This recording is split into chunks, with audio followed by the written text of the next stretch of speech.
It's 1700 GMT. This is Eyewitness News on 97.3 Citi FM.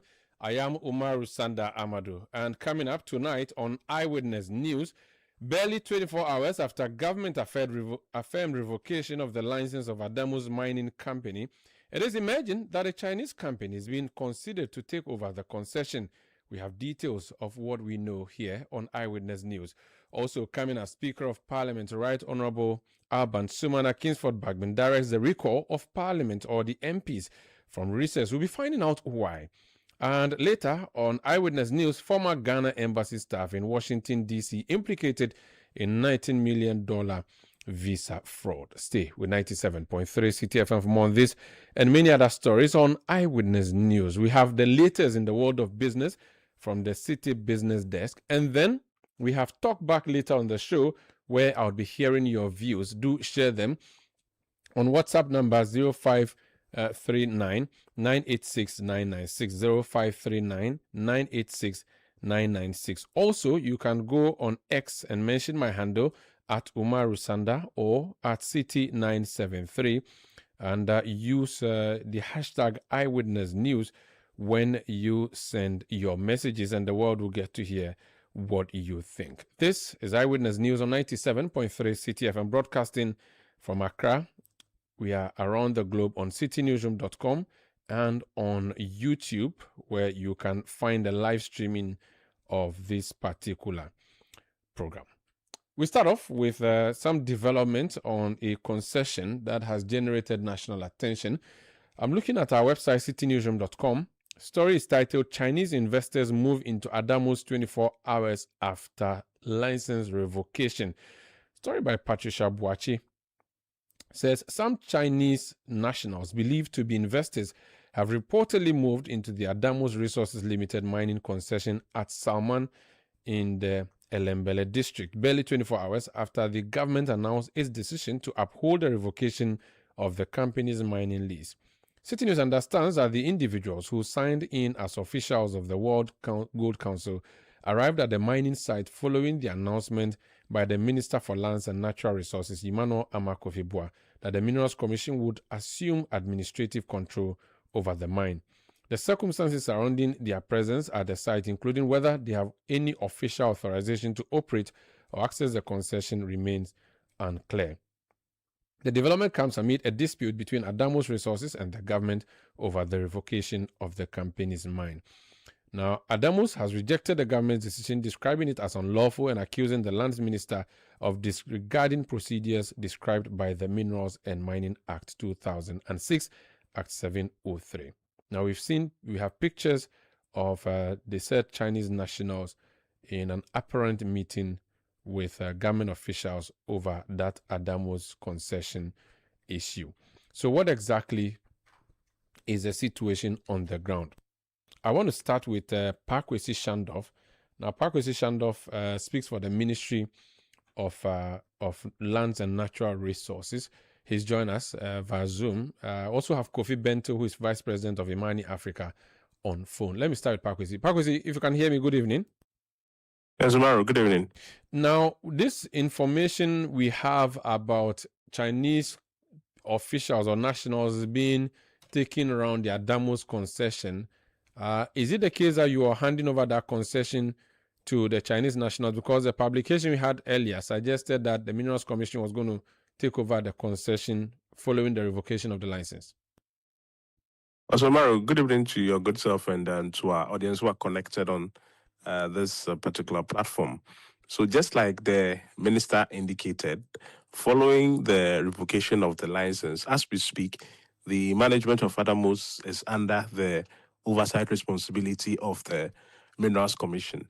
The future of the mine will be determined at a later date, and that will be done with recourse to due procedure. And so the latest media stories indicating that some Chinese investors have been spotted and it appears that government intends to give it to them is one that I think we should all subsequently dismiss, because the position of government is rather very clear that the Minerals Commission has taken over, and until there is communication to that is contrary to that, I think that the status quo will remain. So what is the business of the Chinese nationals on the concession? I'm unable to confirm that. Indeed, we do not have knowledge of any Chinese moving to the site whatsoever. Currently, what we know and what we can confirm and thoroughly endorse is the fact that the operations of Father Mosque is now in the custody of the Minerals Commission. The government has not contacted any Chinese investor whatsoever. There has not been also any discussions with respect to any Chinese investor taking over the mine in that respect. And so, like I intimated, I think it's a development that ought to be dismissed. Except that we have pictures from the said meeting. And so what do we make of that? If we should disregard the story, do we also disregard the pictures? Well, so because you have the pictures in your custody, not to be condescending, but perhaps maybe you might be able to explain the context of the pictures, because from where we are, it is the Minerals Commission who now has custody of the mine. They are running its operations. Indeed, the minister yesterday engaged the workers, assured that their livelihoods would not be lost, and a couple of other assurances to them. So, like I'm saying, this development is foreign to us, is alien to us. We have no knowledge of it, therefore we cannot speak to it. But what we can concretely assure is that no Chinese investor has been brought on the mine, and there's no intention to hand it over to any Chinese investors whatsoever. Absolutely not. Is there a possibility that the Minerals Commission may have made contact with these Chinese nationals on the blind side of the ministry? If any development of that nature would come into the fray, it would be appropriately committed and communicated. And indeed, I think we should even maybe begin to look at, examine and diagnose the process by which mineral rights are handled. Even if the mine were to be handed over to another party, I think we all know the process. It will go through the appropriate, tendering process, like it was done in the case of, the diamond mines. I believe we all remember the processes, the committees that were constituted, and the final determination in that particular respect. Unless we want to argue, anybody wants to imagine that within a matter of 24 hours, tender has been opened, tender has been determined, and the mine has accordingly been transferred. None of that has happened. And so it cannot be even that it is the Minerals Commission who has, gone under the cover to, engage anybody whatsoever. If anything like that had happened, I'm sure that there would have been appropriate communication. So for the fact that there's no communication in that particular respect, the minister and the ministry have no knowledge in that particular matter, I'm saying that, once again, the development should be dismissed. Is there also, final question, a possibility that these people went scouting on the blind side of the government so that this meeting couldn't have been just a coincidence? If there is going to be any scouting whatsoever by any interested party, it would not even involve visitation to the site. What you would do is to write appropriately to the Minerals Commission. Then they would give you details of the, a mine, and then you would make your decision. It is after you have exhausted the paperwork, the relevant stakeholder engagement, before you proceed to go to, the site itself. Indeed, let us even try to practicalize it. If I wanted to rent any facility whatsoever, I don't think that if I see the ad, I would immediately go to the premises and say I'm going to inspect. First, I contact the landlord. In this case, the landlord is the state. So you contact the landlord, you have conversations before you proceed to the site. So I'm saying that for the fact that there have not been any formal conversations whatsoever, I'm not sure that their purpose is what is being reported in the press. Now, I had said that was my last question, but I'm just looking at the images, some of which we have published on our website. You see what looks like a conference room where the Chinese nationals are in an apparent meeting with some Ghanaian nationals in that meeting. There are pictures of them. There's even pictures of their vehicles in the meeting, and I've also even seen the visitors logbook of this particular meeting. You're suggesting that even after this, all of this is untrue? Exactly. I'm saying that we shouldn't draw hasty inferences from the photos. If indeed they were there, there could be more than 1,001 reasons for their presence at that particular point? What if maybe Adamos has an unfinished business with them? I don't even want to get into the probabilities, but their presence there could have a lot of interpretations. But it is certainly not an indication that government intends to transfer their mind to them. I'm saying if we ever get to that point, there will be formal communication in that respect, and the relevant processes will be thoroughly exhausted for the transfer of the mine, just like it was appropriately done in the Damine case under the supervision of the Minister Makofibua. Now, the visitors book has a number of personalities who went visiting the company, and they are coming from a company called World Gold Council. Is that a company that is known to you or the ministry? The World Gold Council is not a mining entity. Indeed, it is not one of those entities who bid for, if you like, mines necessarily. The ministry over the period consistently has engaged the World Gold Council on an array of issues. Indeed, they offer advice, they offer technical support, and they offer, some collaborative, courtesies. They are not an investing company wanting to take over the mine. But again, I'm saying, Umaru, if even they had that interest, assume without admitting, and let's be very strong on this, assume without admitting that they had such an interest, their first port of call would not be to go to the mine itself. Appropriately, they would indicate their interest to the Minerals Commission.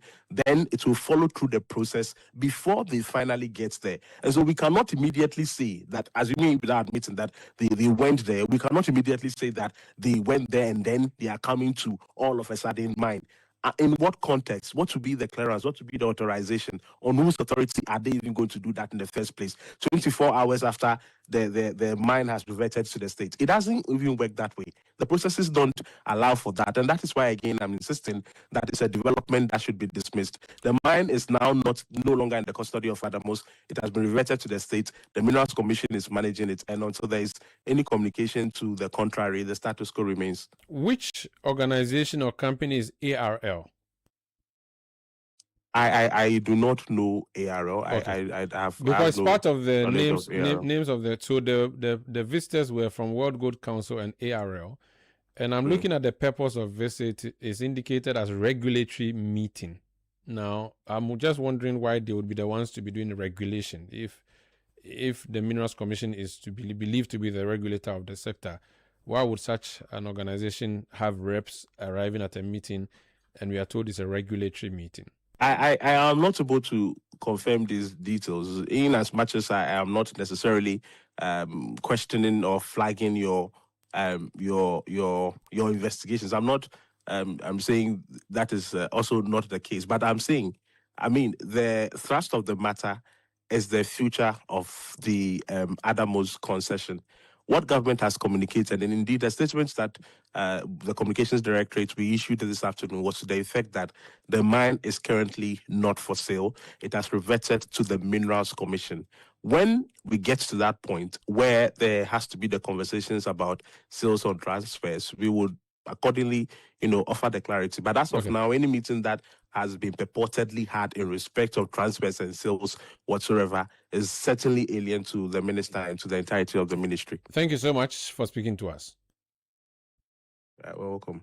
That's Pakwesi Shandoff. He speaks for the Ministry of Lands and Natural Resources. Mr. Kofi Bento is Vice President of Imani Africa. Sir, you're welcome to Eyewitness News. Thank you, Maru. I know you do have a position around this issue. Before then, I want to just read Adamos Resources statement and then we can talk about it with your indulgence. It says that Adamos Resources Limited has received with shock and disappointment the decision of the Minister for Lands and Natural Resources, Honorable Nik Amarteifio, to unlawfully revoke the mining leases of the firm. The effort by the minister to strip Adamos Resources Limited of its mineral rights was without regard to any of the statutory procedure laid down in the Minerals and Mining Act 2006, Act 703. The company categorically denies all the allegations leveled against and aptly describes them as unfounded, contrived, and deliberately manufactured to strong-arm the company in order to deprive it of its leases. The company has duly noted the abuse of power wrapped in the absolute disregard of law in the process leading to the contemptible revocation of its leases.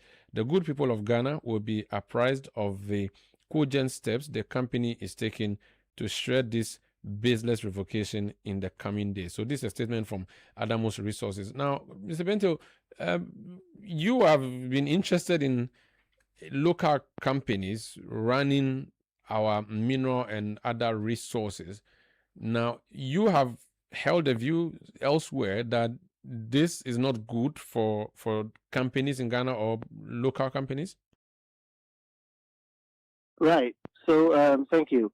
Listen, so as you know, I have held a position strongly that we need to take definite steps to give as much of our natural resources as possible to capable Ghanaians who are able to mine them for our own benefit.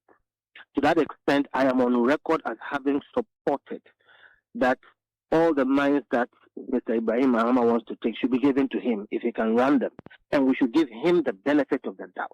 I am even on record saying that we should take away Goldfield lease and give it to any capable Ghanaian to mine. I have on record on all of those things. So it was with a lot of talk when last week I got to know that a Ghanaian woman who has been in the mining industry for 20 years, we haven't heard of her. Why haven't we heard of her? Because she's been doing it right and has run these mines all this time without any problems. All of a sudden, in such indecent haste, her mine has been taken from her. When I got to know about it, her mine had been taken from her. And let me confess this here. I was a bit upset because I thought they should fight more. But I was told that, well, she's working with the, authorities and she's trying to, deal with the matter. And I was like, no. Let me tell you why I suspected very, very fishy moves going on. On the 21st April, a letter was written recommending revocation of the mine. 21st April. Within 2 days, 23rd April, another letter was written accepting the recommendation to, do the revocation. All right. And then very quickly after that, another letter was written. 24th, 1 day, 24 hours after that, a letter was written accepting the revocation. This is a mine which clearly is valued in millions of dollars, has been in operation for over a decade. This woman has run it all this time without a problem. How do you go through this whole process with such haste? In a few days, within the space of a week, you write, you recommend, you approve, and then you quickly go and you take over the mine. And today, as we are speaking, there are a number of facts. And Mr. Shandov seems to be denying those facts. Umaru, everybody should hold him to it. But let me tell you what the facts are. One, today as we speak, there are Chinese nationals on that site sitting in the boardroom of Adamos, a mine owned by a Ghanaian.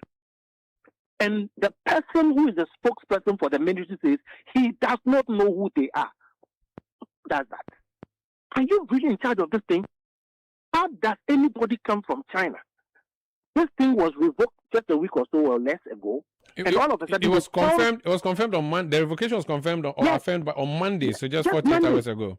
Okay, and all of a sudden they found Chinese investors. They shipped them back into Ghana, and they are in place on the mine, having meetings on a Ghanaian property. How obscene is that? I am so offended that we have to do these things. So it's a fact that they are there. If he's denying it, the ministry knows what they are doing. They should quickly go and arrest all those Chinese people and demand to find when they came into Ghana and how they ended up in the place. And they claim to be coming from the World Gold Council or something like that. I suspect that they are imposters and that they are not from the World Gold Council. If we are serious Ghanaians, we will check their bona fides and check whether they are from the World Gold Council. To the extent that Mr. Shandov says he does not know who they are, we need to know that and know it clearly. Because it is a matter of fact that they are sitting in a Ghanaian's property right now and acting as if they are owners. That is lawless. Okay, so if you put together the hastiness with which this whole thing happened, and the fact that all of a sudden, I think they were hiding in the bushes and immediately they are taking over, you can tell that this is a calculated effort to strip this woman of her assets.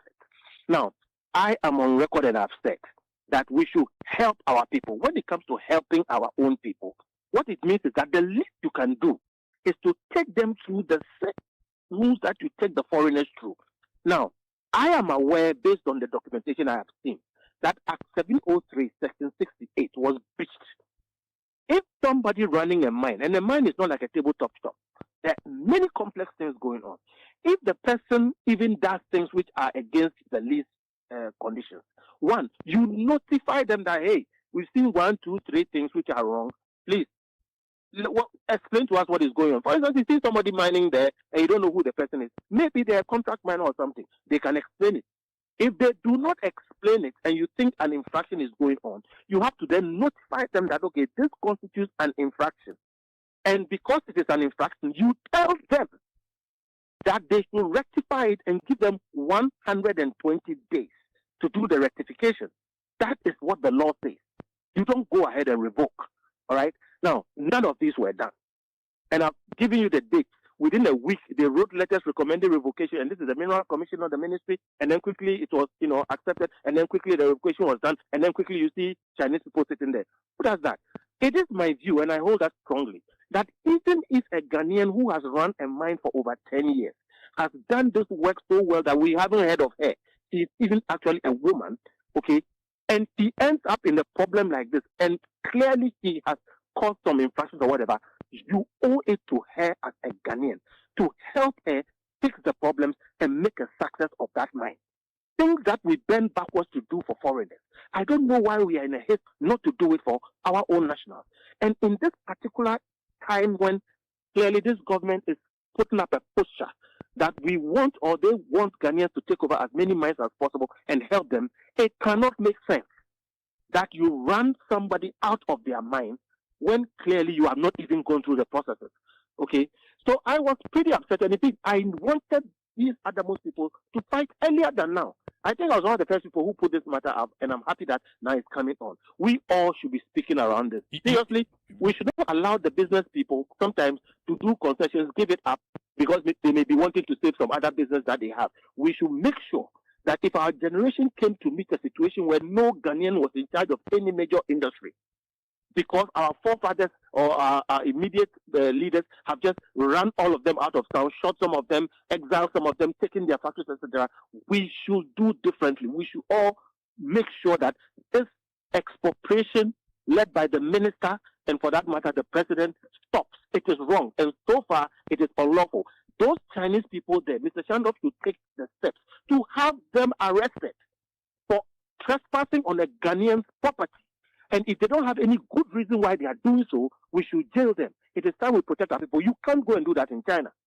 Let me pause here for you. Now, my question was going to say the issue of a possible course of action in a court of law. You have said they didn't start the fight early enough. I do recall that we've seen a number of media publications in the past leading up to this. So beyond the media, is it your recommendation that they proceed to court? Because the Minerals Commission had done the revocation. The ministry has now come to affirm that revocation. The company has issued a statement saying the revocation is not in accordance with due process. Would it be your recommendation that they test this in the law courts? Because for all intents and purposes, the Minerals Commission and the ministry has not taken over, and they may do with that concession as they please under the law.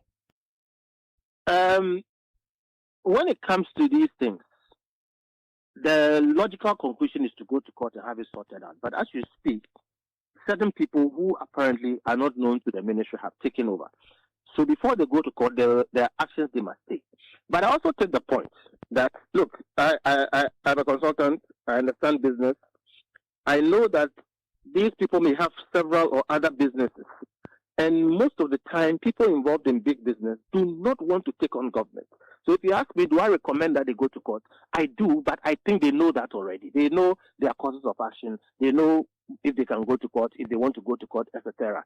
But I'm also expressing a fear that in defense of their other businesses or for whatever other reason, they may not want to take on the government. And in the process, we lose a mine to a Chinese person, another Ghanaian goes down, and all those other things. So I think that, yes, they should go to court, but before then, just as they put some of these things in the media, we should see them fighting. It's a national cause, and we should urge them. Look, I am speaking to, the nation and speaking to government, but I'm also speaking to the owners of Attah-Mensah mine, and I'm saying that please stand your ground.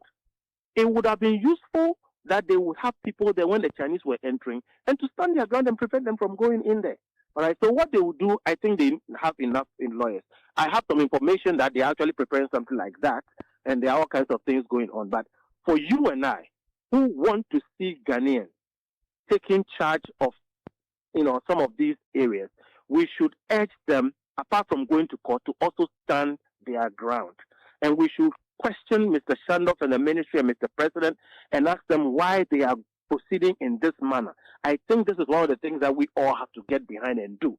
If we leave it alone, it is very possible they'll cut a deal. They may give this to the Chinese and then they will keep this other one. But I think we should not allow that. So yes, they should go to court, but before going to court, they should make sure that all of us who are stakeholders of our natural resources know what is going on. If our ministry does not know who the people there are, I think we should ask them to quickly go and find out and tell the rest of us who are Ghanaians. It is time we take over our resources. Thank you so much for speaking to us, sir. Thank you. That's Mr. Kofi Bento. He's Vice President of Imani Africa. This is Eyewitness News on 97.3 Citi FM. Eyewitness News. Be there as it happens. You know that feeling when you're getting ready for work. Your shirt is still crumpled and the iron is just starting to warm up. Or you're late for the wedding and now about to blow dry your hair. Or you have just stocked up meat for the cold store and then suddenly, light off.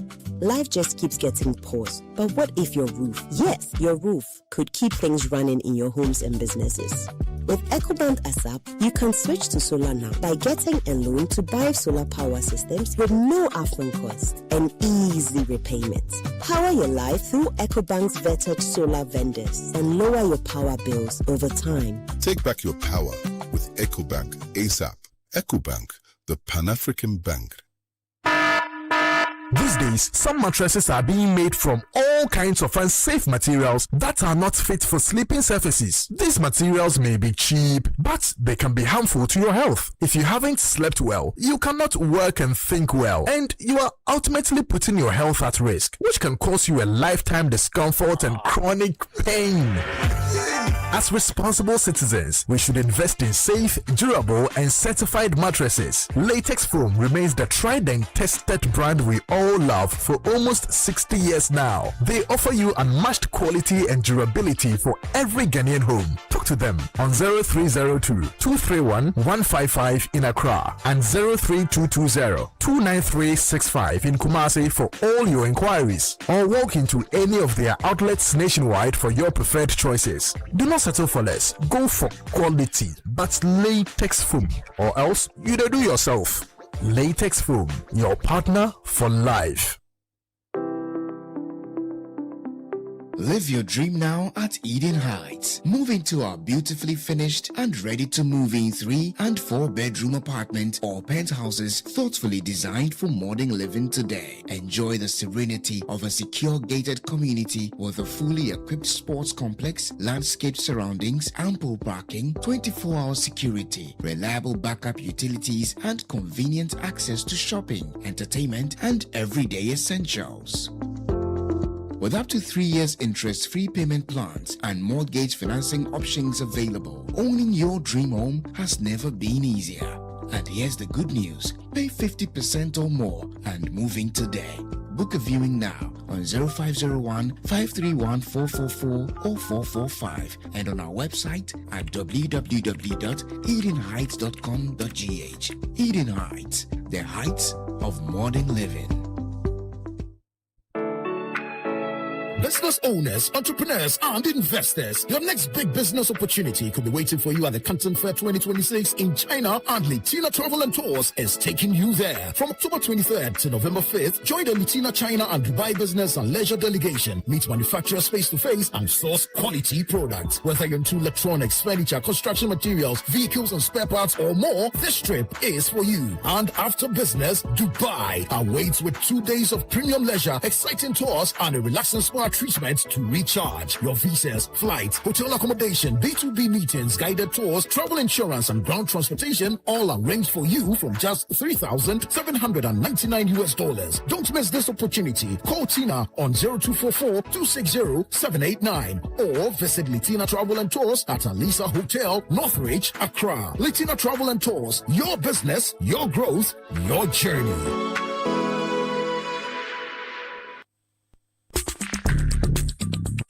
Let your voice be heard on Eyewitness News on Facebook at facebook.com/Citi97.3, Twitter at twitter.com/Citi973, and Instagram at instagram.com/Citi973 with the hashtag Eyewitness News.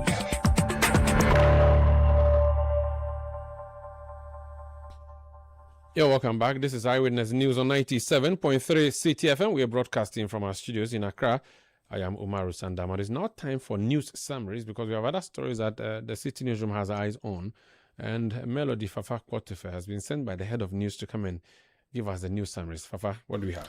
Well, in more news, we have security matters where security consultant Richard Kumado has dismissed concerns raised over the appointment of former National Security Coordinator Yao Donko as Director of Intelligence and Research at the Office of the National Security Advisor. The appointment forms part of recent changes within the national security architecture, which also saw retired Major General William Ayamdo appointed as Deputy National Security Coordinator.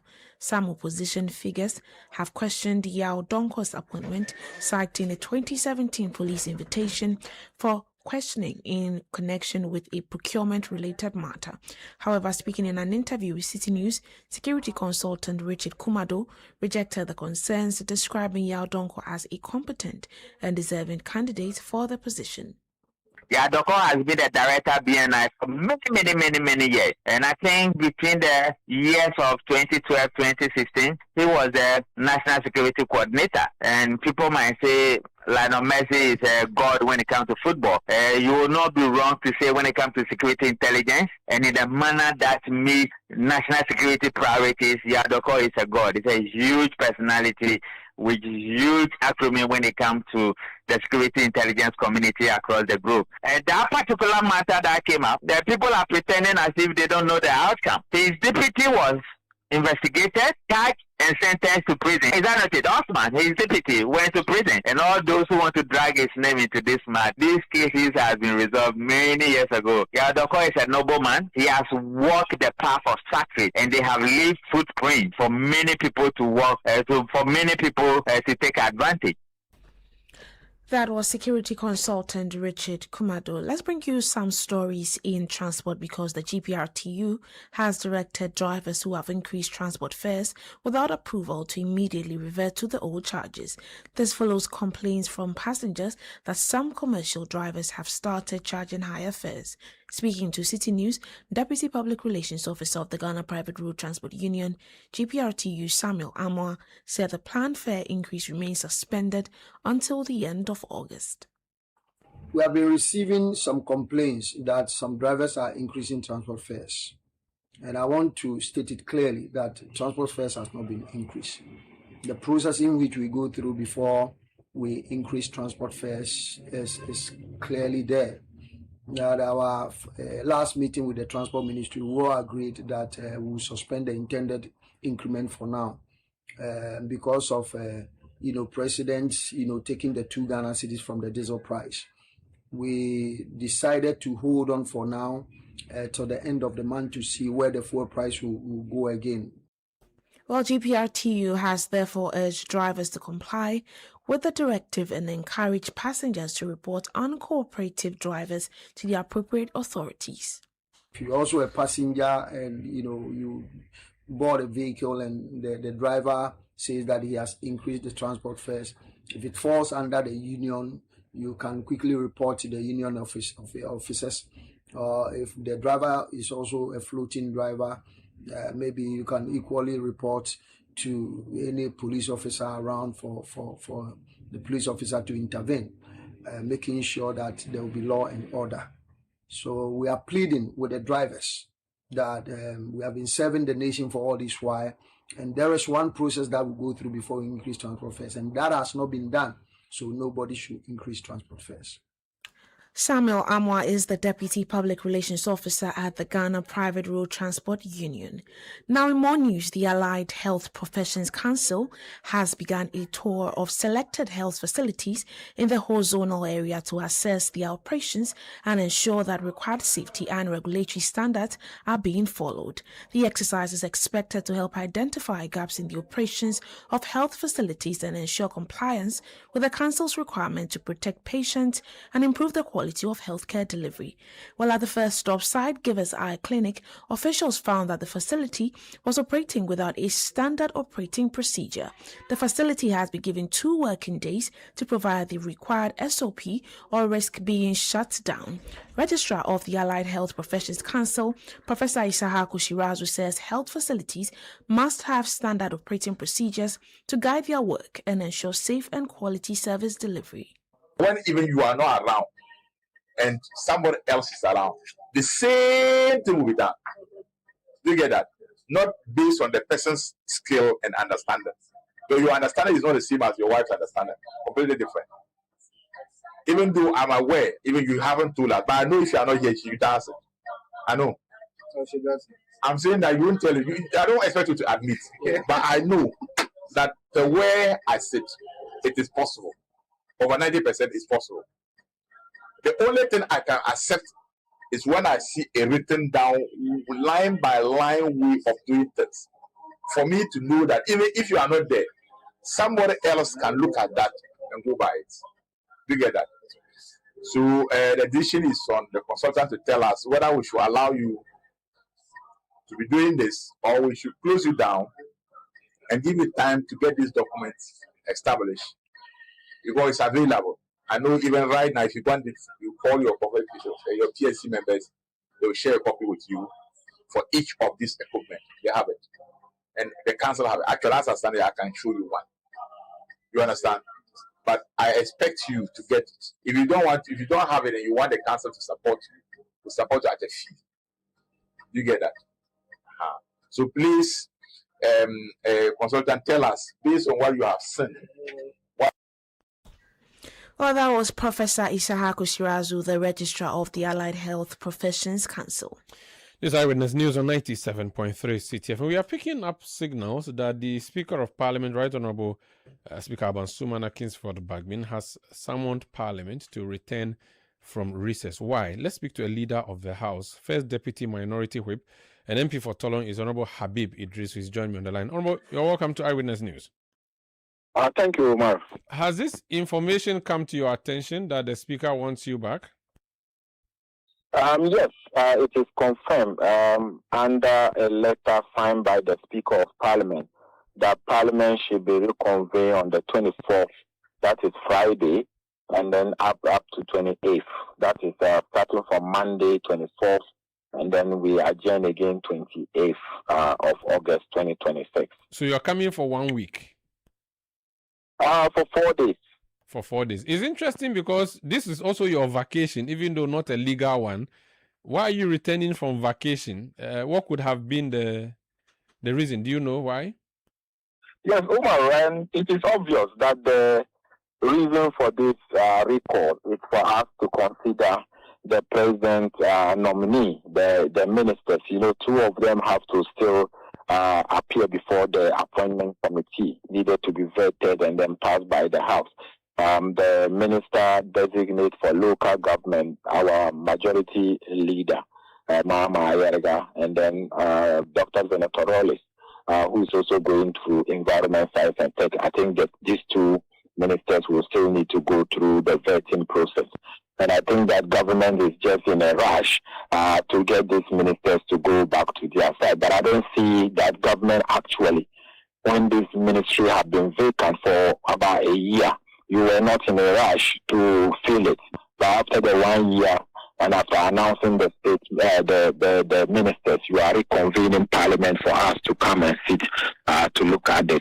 I don't think it is something that we actually need it, because when we look at the statement issued by the Speaker is saying to consider agents parliamentary business. What is agents? That cannot wait until October. Are you assuming that that's the reason you are being recalled, or you know it as a matter of fact that you are being recalled simply to come and do or listen to the announcement of the nomination ahead of vetting? Yeah, but obviously I'm telling you on authority that that's the reason, among other reasons, why they are reconvening Parliament. And your view is that reason is not sufficient enough to recall the House? Yes, it is, and in fact, completely unnecessary, because those ministries, especially the Environment Ministry, have been idle for the past 1 year. the Ministry of Defense obviously have been actually filled by a substantive Minister of State. And I think that even though last time we did that advocacy, which was not legal, but I think that in terms of practices and other things, when we vetted that minister, we vetted him to test his knowledge with regards to the minister responsible for works and housing. Now he's been moved to defense. I think that the defense is a very important portfolio, and that minister should be allowed to appear before Parliament again to be vetted. So the whole essence of this recall is going to be about considering these ministers, Umar. And I'm very positive that the day that we resume, that is the 24th, they will definitely read the president nominee and refer to the appointment committee, of which the appointment committee will start its work. When they vet them, because it's just 2 of them, it can be done in a day and then report back to the House. But this is something that I think that it could wait. If we can wait for 1 year as a country, we don't have a substantive defense minister, we didn't have a substantive environment, science and technology minister. Why do we have to rush now? That you just appointed them, you think that we should be able to move. You can still have caretaker ministers in the in cases of environment, science and tech. The local, the Minister for Lands and Natural Resources was already doing that job, appearing before Parliament, answering questions and doing businesses that has to do with that ministry. The same thing the Minister for Finance was doing, that of the defense. So even if you make this movement, the Environment Minister can still have that oversight responsibility, caretaker minister for the environment, science and technology, where the local government minister that you have shifted to works and housing can still be a caretaker minister for the local government until such a time that Parliament resume, and then when we vet them. Because right now we are going to be rushed. And you see, you agent government business, you are giving us 4 days from Monday to Friday, and then we are done. What actually are we going to achieve? So I think that even though the Speaker, who is the head of the institution, and as he cited Standing Order 58, definitely he has that power to reconvene Parliament. But we think that this recall of the House, what that we just adjourned Senate less than 2 weeks ago, and then now we are already coming back to do what is urgent about it. Do you not think that your position is strange, because this will not be the first time that Parliament is being recalled for an exercise, either the same exercise or a similar exercise? Because you are suggesting that the circumstance under which the House should return does not include a very important job like the work of the Appointments Committee. But what I'm saying is that I am not saying that, yes, Speaker doesn't have other authority. He has authority under Order 58.4 that he can reconvene Parliament. But I'm saying that the reason, if we are coming back for the same ministers, vetting of the ministers, of which same ministry was idle for 1 year. So why the rush now? Why did you think that for 1 year, Ghana, we didn't have a defense minister, but we had a caretaker minister there? For 1 year, we didn't have a minister for environment. We had a caretaker minister there. But at the moment, you want us to reconvene, Parliament must come back. That's going to cost the taxpayers money just to be able to look at 2 ministers that need to appear before the appointment committee. Can that wait until October? What will it change? What will those 2 ministers achieve between that time to October that they cannot wait until October when Parliament will resume to actually consider the 2027 budget in November, sometime November that's supposed to be presented?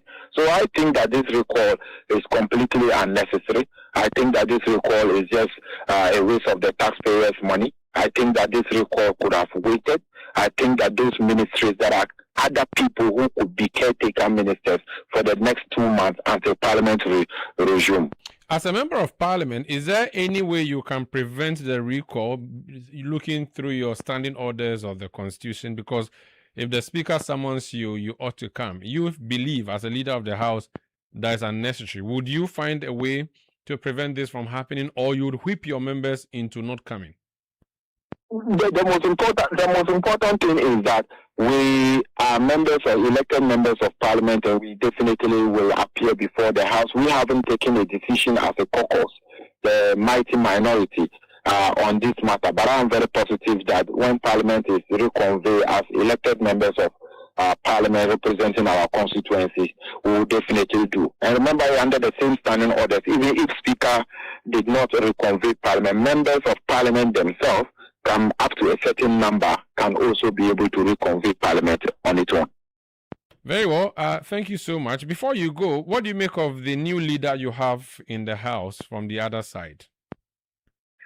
If you look at the new leader, that is Honorable James Agaga, he is a fourth-time member of Parliament. He's a lawyer, I think, in good standing over 22 years at the bar or so. And we've worked with him at the Defense Ministry. I worked with him in the 8th Parliament, in the 9th Parliament. And for that matter, he's a gentleman. I don't have a problem. But as a whip, I will have to get a strategy to deal with him, because we had our strategy that we were using to deal with Mama Ayerga until he was fired. So if Mama Ayerga is fired, then he was not fired. He was elevated.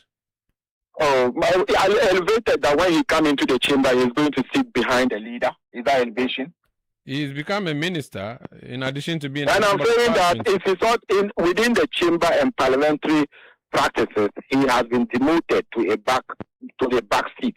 So when he entered the chamber again, he cannot be he's not going to be the leader again. He's going to sit behind. So to us in Parliament, he has been demoted. Does your house not respect or have a very important place for former leaders like Cletus Avoka, like Apenyomaki and more?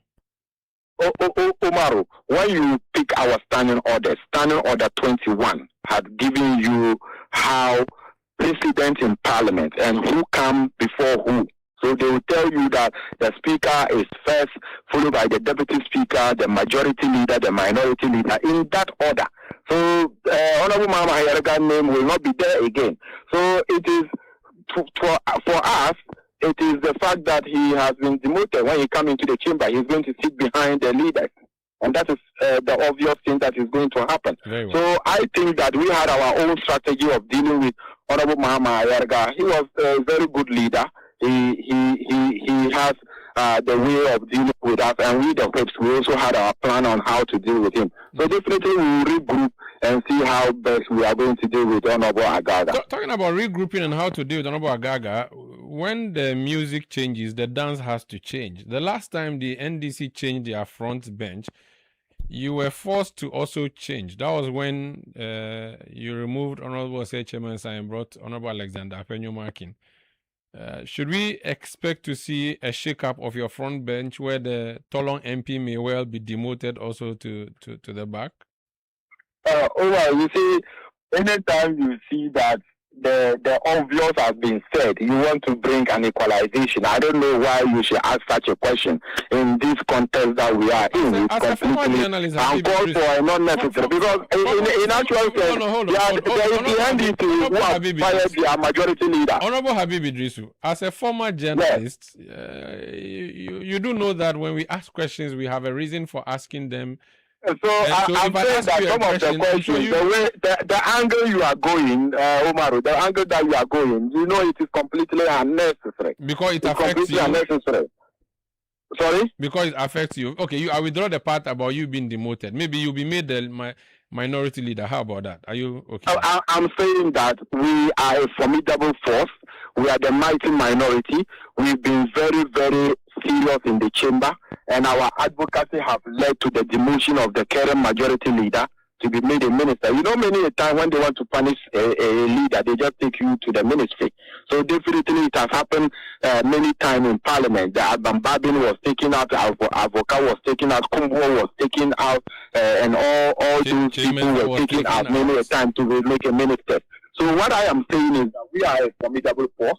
We are together. We are united, we are fighting, and then we are ready, even though we are 87 and they are 189, including the independent. But definitely we have been able to advocate and show to Ghanaians that the NDC government have deceived them, and that the NDC government is not leading up to expectation, that the policies that they advocated for, none is working. That is what the 87 members of Parliament have been able to do against the 189, to say that there is nothing like 24-hour economy. There's nothing like 133 anywhere.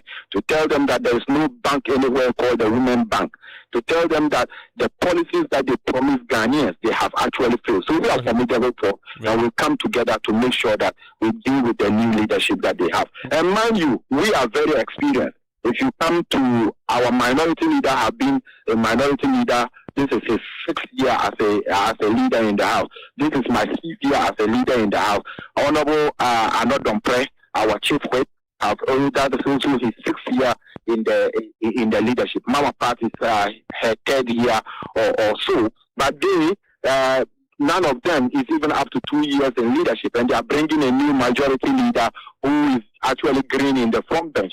Parliament, the front bench is different from any ordinary business that you used to do. So he is welcome, but you should know that he's coming to deal with experienced hands who have been leaders in majority, experienced hands who have been leaders in the mighty minority. And we are waiting for them to come. We will definitely cooperate.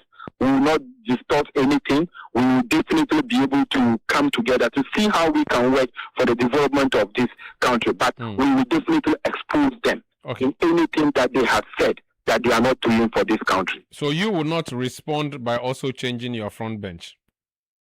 So what I am saying is that we need to ask the NDC questions as to why the 133 is not working, why we don't have a 24-hour market, while Ghanaian ordinary people are suffering. Honorable Habib Tolong, so now that the NDC has changed their front bench, in the past they led the way and you followed, will you do it again? What we should be doing is to be changing the NDC entirely, because they have deceived Ghanaians.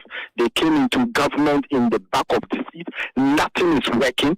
Ghanaians are suffering. The economy is hard, and many people cannot afford electricity. Today, fuel prices have gone high. The president has said they have taken $2 cedis out. Why can't he take 10 cedis out if he is taking 2 cedis out? That is the reality now, and that is what the minority is focused on. Thank you so much for joining us, and also for avoiding that last question from me. That's Honorable Habib Idrisu, First Deputy Minority Whip in Parliament, NPP MP for Tolong. This is Eyewitness News on 97.3 Citi FM. Let's hear now from the Majority Chief Whip and Member of Parliament for South Dai, Roxy Nelson Dapamakwo. It has nothing to do with the reshuffle, and it has nothing to do with the recall. It rather has to do with the ongoing conversation around legal vacation, where 2 lawyers have asked the Chief Justice to intervene and prevent the courts from sitting during this period, especially for certain cases. And the response from the Chief Justice, there's also a petition from the Ghana Bar Association. Now, Roxy Nelson Dapamakwo is with the Law Society of Ghana, and also a leader in the House of Parliament. Our correspondent in Parliament, Nik Amarteifio, sat with him for a conversation. Let's listen.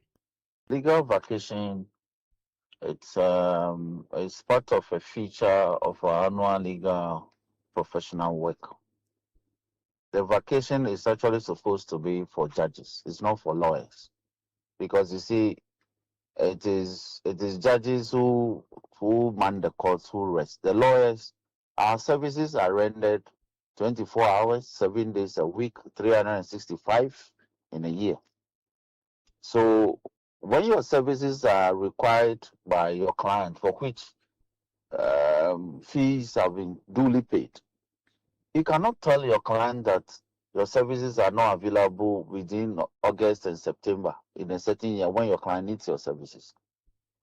Is within our LI 24-23 is actually a professional misconduct if a lawyer refuses to go to court or to provide legal services for which fees have been paid.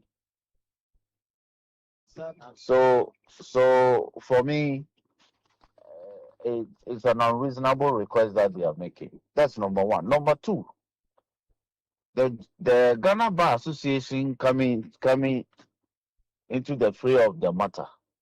What is the Bar Association's business in doing so? Because the complaint is not from lawyers, technically speaking. It is law firms that petition the CJ. And my legal point is that law firms are not members of the GB. And so if an entity is not a member, how do you go to town and pretend that you are defending the interests of that entity? 3, even if you want to agree that the law firms have complaints, look at one of the law firms,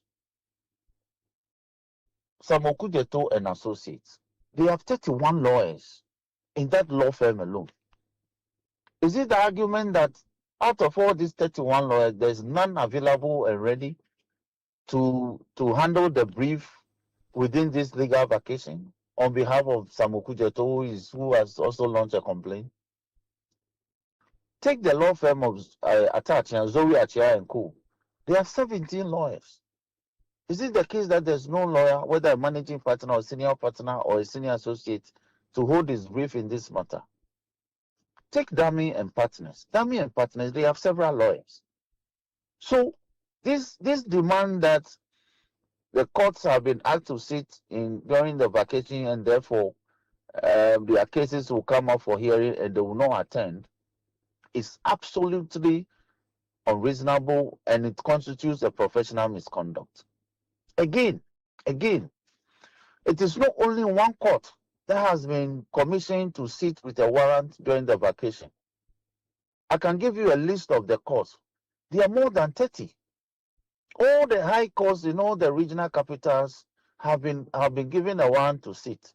All the high courts cited in a lot of our municipalities, like in Koko, like Somanya, like Denu, Sugakope, they have been given a warrant to sit.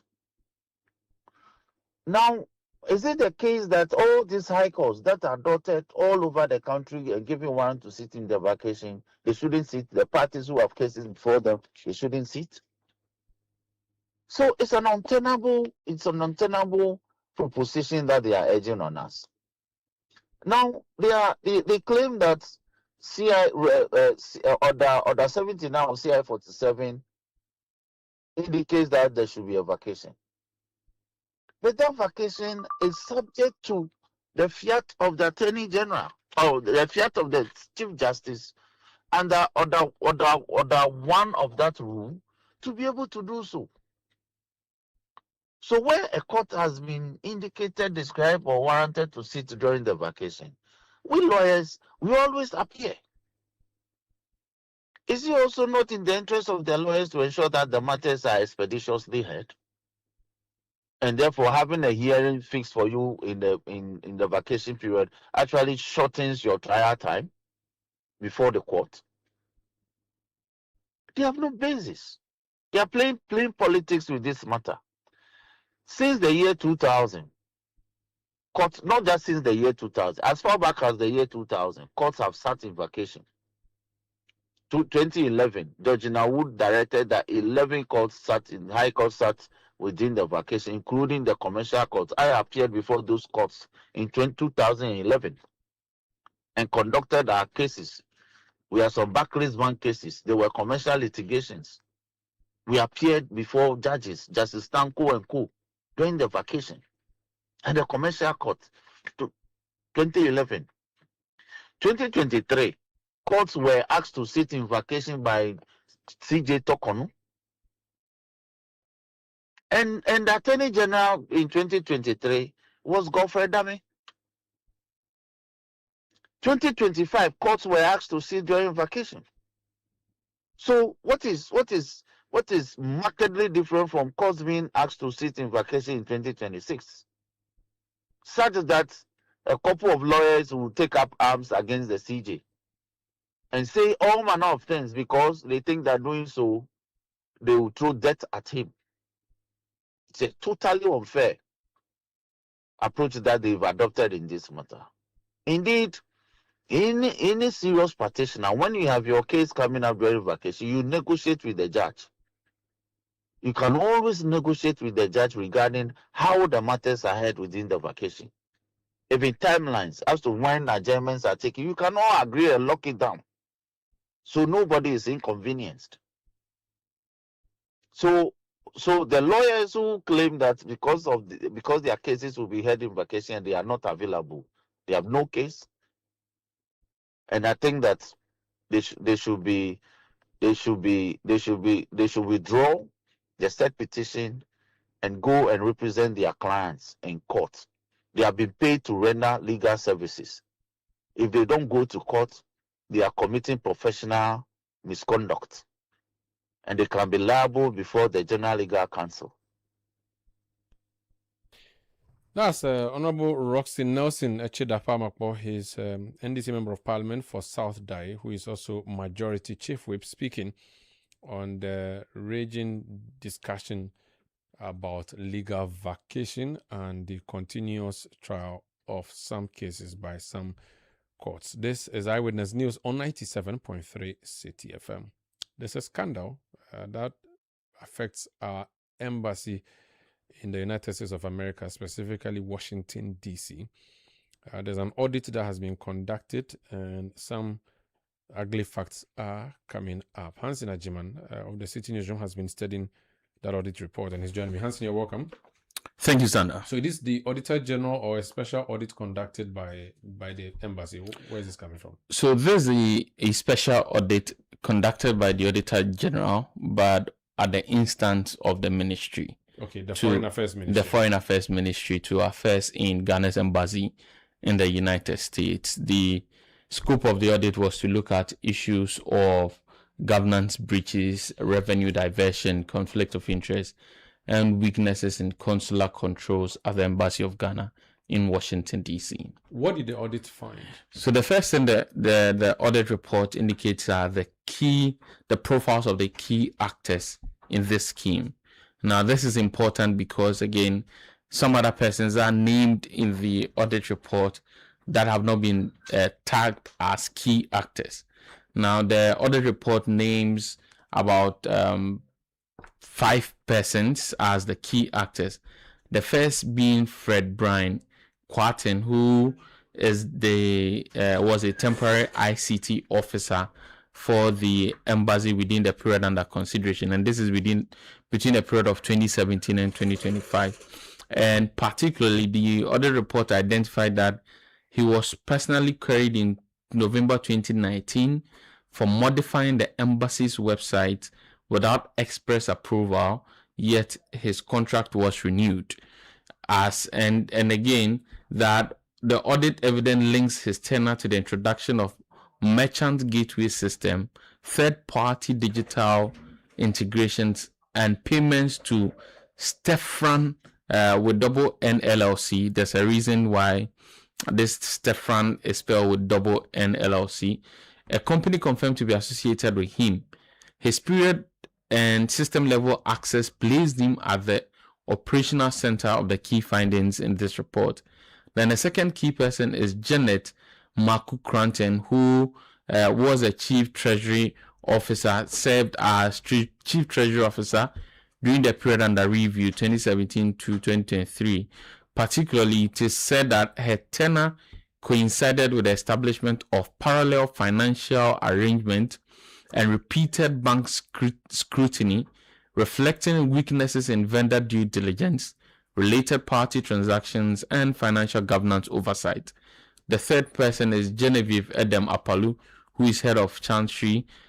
She's said to have been, she had issued queries to the ICT officer regarding unauthorized website modifications in 2019, but no disciplinary action followed. She co-signed correspondence regarding welfare account and was involved in communications. Other persons include the Joseph Imbingali, sorry for the wrong pronunciation, who is said to be a minister at the consular. And then there's also Amidu Mohammed, who's said to be a minister at the consular. And then there's Her Excellency Alima Mahama, former ambassador, head of mission. And we have said that it is said by the audit findings that she signed the general contract for services between the embassy and Travel Ghana or Secure Data Center, thereby formalizing the outsourcing passport and visa dispatching functions to related party with unauthorized fees charged to applicants. So what did the audit say exactly was done wrong, and by who, and how did we lose money as a country? So essentially, the audit report indicates that of all the monies that were paid as part of this scheme, about over $19 million of those monies were not supposed to have been charged on clients. What kind of money? So people who wanted what? So there are various schemes that were used. The first set is the payments for mailing and dispatching of the visas or passports. Mm-hmm. And so the persons who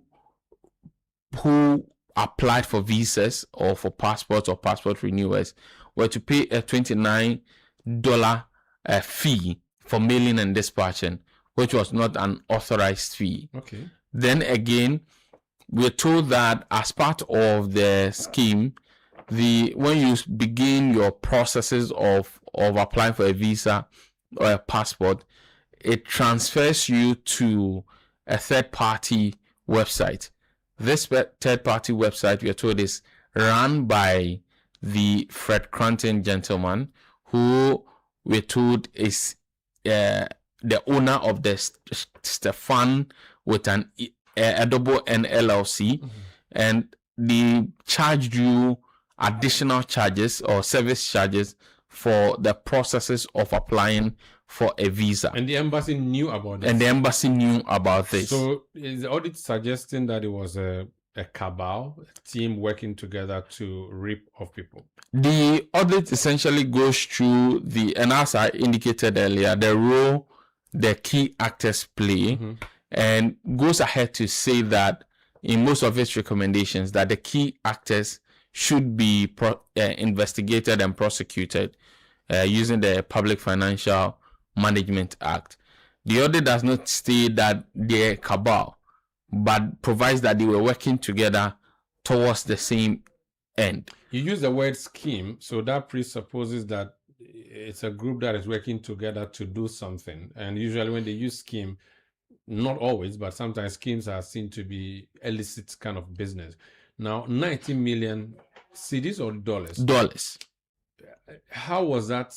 Okay, so that was generated unlawfully. Yeah, that was so through the various means. Mm-hmm. And so I've talked about one of the means is through the dispatch. Mm-hmm. Another means is through the service charges that you pay when the website of the embassy transfers you or directs you to a third-party website. Okay. And also for actual payments that were made, payments were made through another third-party software or application, which the payments were more than that particular application was being charged.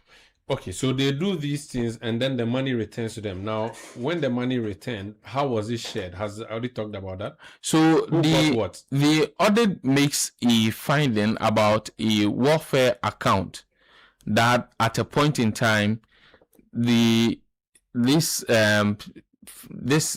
Fred Cranton gentleman, so he created a number of companies for the various schemes as I have described.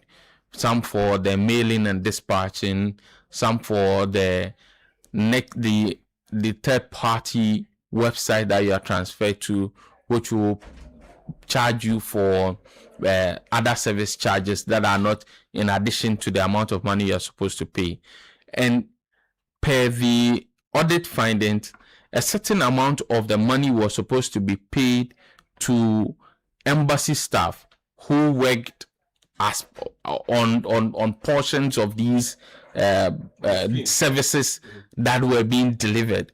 And so per the audit report, a welfare account was created where for every for every applicant about $3 was paid into that welfare account. Eventually monies from that welfare account was shared among some other members of the embassy, and some of the persons that were named include one Karim Kudaya, who received $3,000, Mary Zori, who received $3,000, as well as Joseph who received $3,000. Tete Adi, who received $3,000. Jeanette Cranton received $3,000. Kofi Tonto received $800. And Jeanette Cranton also again received $1,000. These monies amounted to $16,800. But the full gamut of money that was made, the 19 million, we do not know who may have taken a chunk of it. The first name of 7 that you mentioned, including the former minister who also is former ambassador, we have not been told if she benefited in any way. We have not been told, but the audit finding indicates that Fred Cranton is a central piece to the entire services that were rendered and the monies that were collected. And the findings are recommending that these monies should be refunded, and also prosecutions should take place. Okay, and now that we have seen this audit, what next? Have these people been written to? I know that the audit's part of an audit, you write to the person to respond. Do we know, has the audit said anything about what their response is? Have they said anything else in response to this? And what's the next step? Within the audit report, these persons were told by the auditors did give out their explanations to issues as they happened. But so far it is only I think Kofi Tonto who has come out to give an explanation away from the explanation that he's given to that the people who were contacted by the auditing. So he's the one who said to have benefited some, because what $800. And his explanation was for what? His explanation is that these are, again, as I explained, was a welfare account, and he says that these are monies that are given to workers or employees of the embassy by virtue of their job, and that he did not in any way partake in any scheme to. So he said he received that money for taking care of his baby. For childcare from the embassy. Thank you so much, Hansen Ajiman, my colleague here in the City Newsroom, who is helping us understand that particular audit report that has come up. Now we have a statement that is coming through from the New Joburg South Municipal Assembly. Now New Joburg South is the municipality that has Koforidua as the capital. There's a statement that has been issued by management, and it reads: it has come to the notice of the New Joburg South Municipal Assembly that some transport operators operating Pragia, taxi, minibus in Koforidua and its environs have increased their fares. This is contrary to the general arrangement between the government and transport unions nationwide not to increase lorry fares arbitrarily. Consequently, the New Joburg South Municipal Assembly, in consultations with transport unions, wish to encourage all transport operators to comply with the arrangement and desist from charging unapproved fares.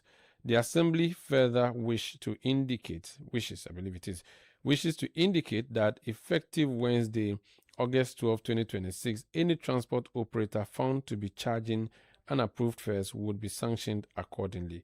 So that's the New Joburg South Municipal Assembly issuing that statement on the increase in fares. We'll be talking to the GPRTU to understand what they make of this statement and more. Please stay with us. This is Eyewitness News. Eyewitness News. Be there as it happens. Eno, you know what our father left us when he died? Debts? He left us land, Eno. But Nanayo said the land is his. The court said, come back in 2031. Hey, that's not an inheritance. That's a curse, brother. Real Ejapade doesn't come with disputes. At Deftraco Woodlands, a 592-acre master plan gated city in Dawenya, your inheritance is waiting. Don't leave your children a court case. Leave them Deftraco Woodlands, the Ejapade they will be proud of. Visit woodlands.devtracogroup.com. Call or WhatsApp us today on 0208-732-302. Kofi, I think we need to call them. Deftraco Woodlands, where your roots run deep. 30 years ago, MTN arrived in Ghana and everything changed. Now to celebrate 30 years, we are giving back big time. The MTN at 30 promo is here. 9 Toyota Land Cruiser Prados to be won. Over 10 million Ghana cedis in rewards plus so much more. Connect to your everyday hustle on MTN. Make video calls. Browse the internet for business with family and friends. Connect your home to MTN Fiber. Make that money move on Momo and stay ahead because every move counts. Ghana, let's celebrate 30 years of MTN with the MTN at 30 promo. Use more MTN services, build more points and win big. Dial *530# or visit the My MTN app for more. Hello passengers, welcome aboard Air Tanzania flight TC235. This is your captain speaking. Honeymoon is heading to Dar es Salaam and Zanzibar. Get ready for unforgettable memories. Business travelers, we hope you also make time to experience the beauty of East Africa. Sit back, relax and enjoy the rest of your flight. Fly directly from Accra to East Africa 3 times a week with Air Tanzania. Whether for business or leisure in Guangzhou, Dubai, Zanzibar or beyond. Fares are from $550 USD. Book now at airtanzania.co.tz. Call 0270-264-200 or visit our office adjacent to the airport post office. Transport your goods and services in Africa and beyond only with Air Tanzania. Air Tanzania, the wings of Kilimanjaro. Northern Ghana is making history. The Ghana Exim Bank and North Shore Apro Ghana Limited proudly invite you to the official opening of Phase 1 of the North Shore Apro Hub, a wholly Ghanaian-owned Apro manufacturing enterprise under the 24-hour economy initiative. Funded by the Ghana Exim Bank and partners, this landmark project will create 3,000 jobs at commissioning and up to 10,000 jobs at full operation. His Excellency, the President, John Dramani Mahama, will officially commission the facility, joined by the Minister for Trade, Agribusiness and Industry, Elizabeth Ofosue-Jare, and the Chief Executive of the Ghana Exim Bank, Sylvester Adinam-Mensah. Date, Friday 28 August 2026, time, 12 noon. Venue, North Shore Apro Hub, Sabalugu, near Tamale in the Northern region. Join us as we celebrate Ghanaian enterprise, job creation, and a bold step towards industrial transformation.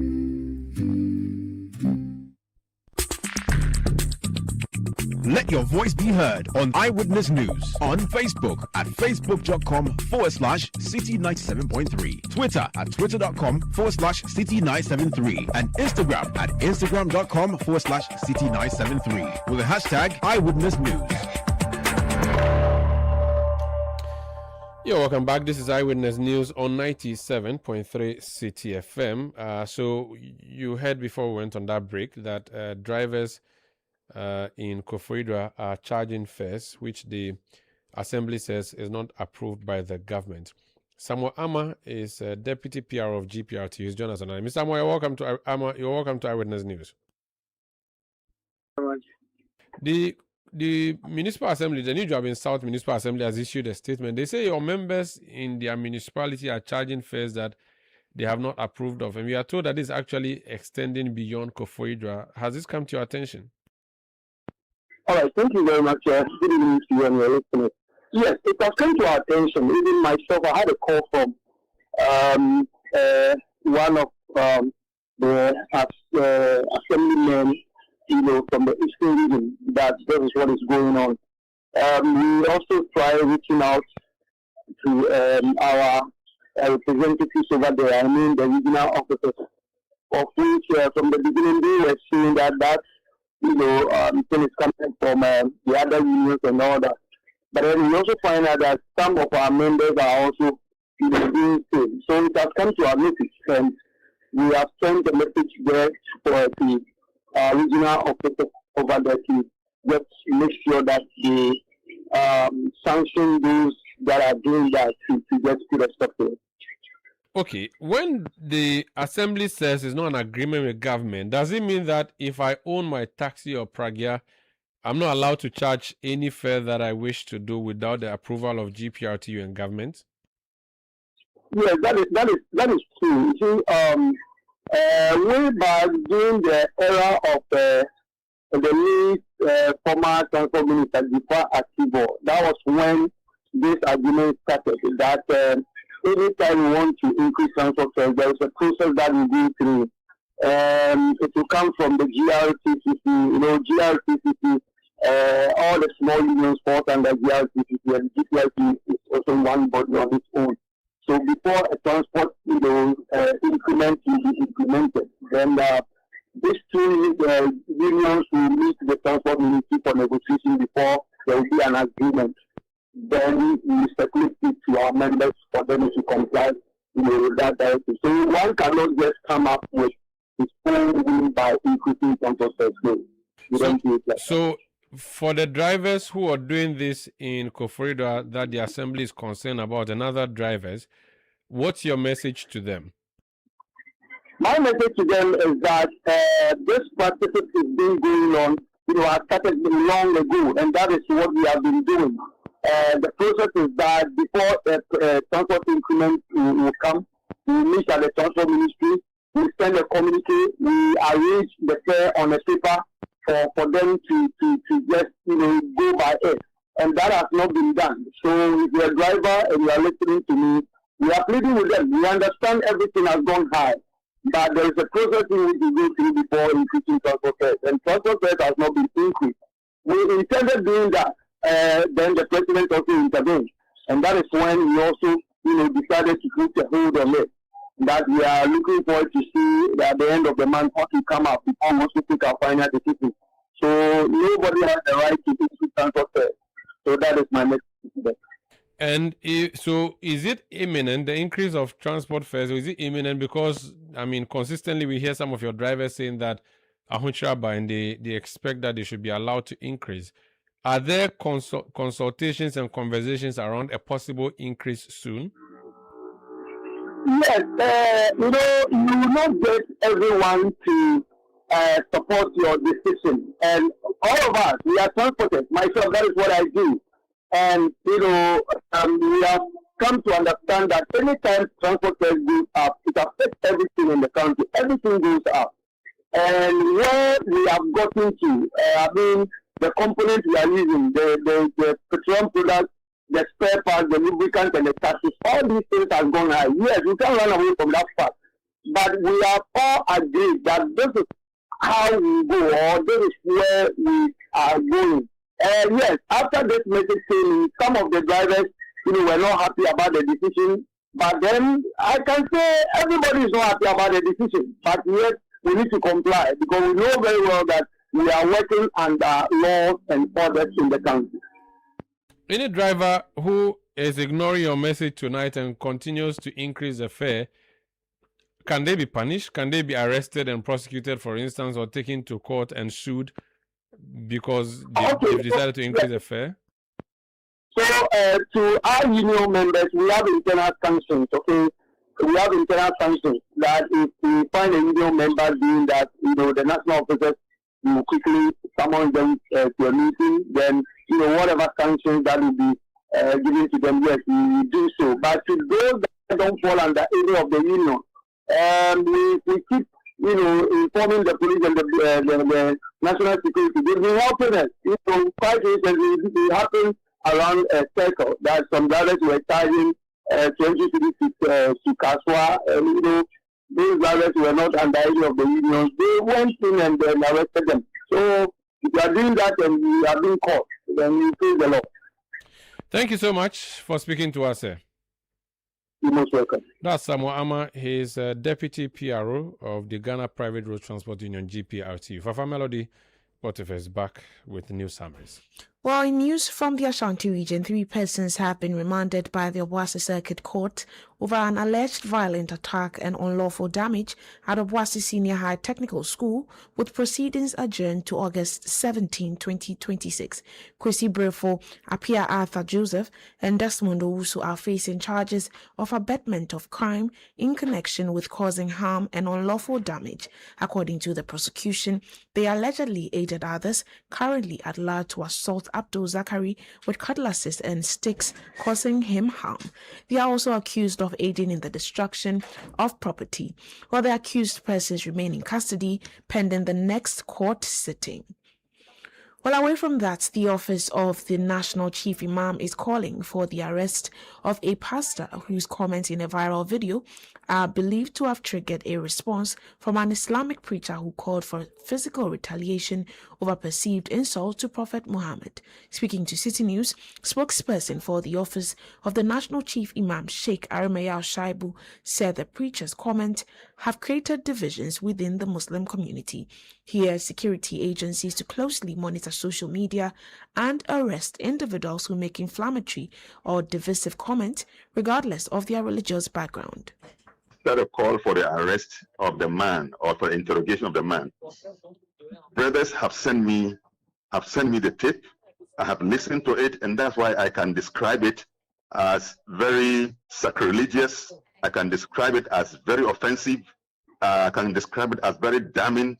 To me, as a person who upholds the very dignity and sacred personality of the Prophet, it offends me. But because we are into leadership, and we also want to portray our religion as a religion of forgiveness and compassion, we are unable to say that because somebody has said that, let's go and kill the person. That is my position and our position. Chief Imam promotes peace and harmony, but that any Muslim who hears the tip will feel offended. And I think that the Christian who said so immediately must be invited for questioning. Sheikh Arimaya Al-Shaibu is spokesperson for office of the National Chief Imam. Now, the Central Regional Minister, Eko Penyi Ochri Duamwa, has called for the establishment of a dedicated sanitation fund similar to the Ghana Education Trust Fund, GET Fund. He says the fund would provide metropolitan, municipal and district assemblies with adequate resources to tackle the country's waste management challenges. Speaking on the sidelines of the National Dialogue on Decentralization and Responsive Governance, Mr. Duamwa said increased investment in sanitation is necessary to prevent a repeat of the June 29 floods. I think we should create, just like GET Fund, a sanitation fund. It is embedded in the common fund. A portion of the common fund goes into sanitation. If you look at GET Fund, it's a separate entity that gets resources solely for Ghana Education Service. And so if you can have a body that will be responsible to collect resources, financial resources and other resources for sanitation, so that will be fine. GET Fund is under Ministry of Education, but then it works solely for education, because you can see that sanitation is taking a lot from us, and that has not been preventive. While the Central Regional Minister also called for religious leaders to be involved in efforts to improve sanitation, arguing that churches and mosques provide a powerful platform for changing public attitudes. I think the pulpit is very important in this matter. If you look at the number of people who attend churches on Fridays, on Sundays, and then mosques on Fridays, there are more than the number of people who met here today. Today, we met only ministers and few chief executives. Now, if you don't take it down there, and how do we take it down there? By using the pulpit. Pastors on Sundays meet a number of people, and so it's about the time they use the pulpit to change the mindset of our people. Eko Penyi Ochri Duamwa is the Central Regional Minister. Now, the Electoral Commission says it is taking steps to strengthen the transmission and management of election results. The EC's Director of Electoral Services, Samuel Attah-Mensah, said the Commission is deliberating on a review of Constitutional Instrument 127, CI 127, which regulates the conduct of elections. He made the comment at an inter-party dialogue organized by the National Peace Council in Accra. Going forward, Commission has plans in place to ensure that we have to ensure that scan results will be sent to a dedicated portal. And when that thing happens, there is a need to review the CI 127, which regulates the conduct of general elections. That's why I did mention that once the Commission has decided or has finalized the preparation of the CI or the review of the CI, we are going to invite the political parties, and they will also come out with their input as far as whatever we want to do. But one thing that we should bear in mind is that the physical results will still be maintained, but this one will be sent as administrative measure, so that in case there is any issue we can resort to that one to ensure that we will not encounter the challenges that we encountered in 2024. Samuel Attah-Mensah is the Director of Electoral Services of the Electoral Commission. This Eyewitness News on 97.3 Citi FM. That was Fafa Melody Botife, bringing us the latest in the world in news summaries from the Citi Newsroom. If you want more stories, visit our website, citinewsroom.com. Now let's go to the world of business. Our very, very busy business desk has some stories for us today. Mr. Daniel Odro is in studio to bring us the latest in the world of business. Daniel, how are you? I'm good. How is the world of business? Well, the Institute of Fiscal Studies is calling on government to improve budget execution in the second half of 2026. Okay, and that story. So tell us more. Right. The Institute for Fiscal Studies, IFS, is calling on government to improve budget execution in the second half of 2026 by spending in line with its approved budget. The IFS says government's first half expenditure fell short of its target by 35.6 billion cedis. Government had planned to spend 172.54 billion cedis, but actual expenditure was significantly lower.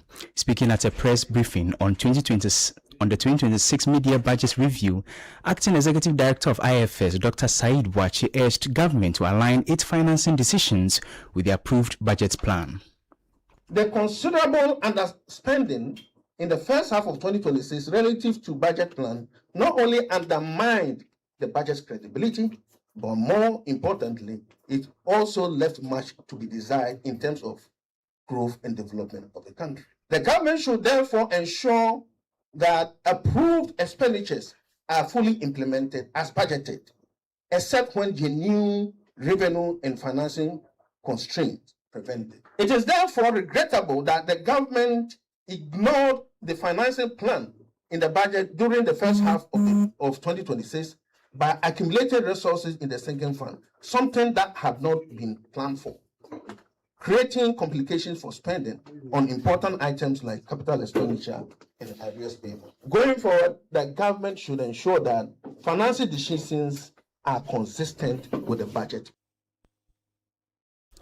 Dr. Said Boakye is the Acting Executive Director of the Institute for Fiscal Studies. The Governor of the Bank of Ghana, Dr. Johnson Esiama, has urged banks to sustain the expansion of credit to the private sector as improved macroeconomic conditions continue to ease financial conditions. This comes as private sector credit grew by 41.2% in June 2026 compared with 8.6% a year earlier.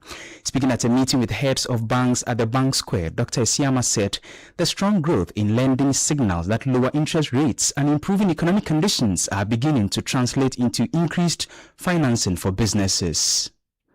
The committee judged that the current policy stance remains appropriate to steer inflation into the medium-term target band while allowing time to assess the evolving geopolitical environment and its potential impact on the domestic economy. Now, on interest rates and the private sector, financial conditions have eased significantly. In the money market, interest rates have continued to moderate across various market segments. These developments are beginning to translate into stronger credit flows to the private sector. Indeed, private sector credit grew by 41.2% in June 2026, compared with 8.6% a year earlier, while real private sector credit growth stood at 34.1%. This is a significant development indeed. That was the Governor of the Bank of Ghana, Dr. Johnson Esiama.